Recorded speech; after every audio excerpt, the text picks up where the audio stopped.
guys have heard of a shoe called Nike, but there was one person who was so deep that they didn't call them Nikes, they called them what? Air Jordan? Air Jordans. All right? He took their name away from them, and you start looking at the shoe as Jordans. You no longer identify them as Nikes because he took the brand hostage.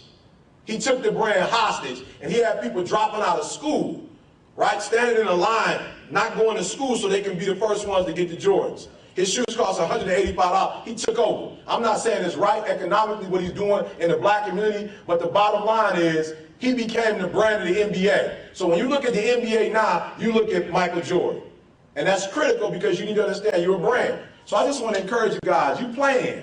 You're spending a lot of money to be here and you playing games. Some of you have D's in your class, C minuses, you playing. But I told you, for many of you, this is your last opportunity. And you're not like a lot of other kids who, if they don't do well, mama got enough money to send them somewhere else. Most of you, you're going to go to selling dope. Or you're going to be working at McDonald's or working at Walmart. A lot of you don't have another chance outside of Michigan State. And you're trying to make everybody else think you big time, but you know if you go home, you're not going home to what your apartment looks like or what your dorm looks like. Now you put on in here, but when you go back home, you know back at home, there's some roaches running around.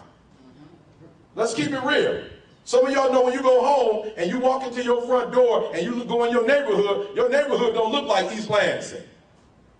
Right? And you might wear fresh gear here, but you know back at home, the couch set and the carpet don't look like the carpet look in some of the colleges that you're in. You know that.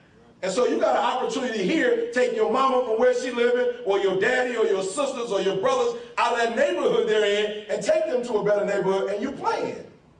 So this is the time. Get your resume together, get your academics together, brand yourself, and I think we'll see you next Tuesday.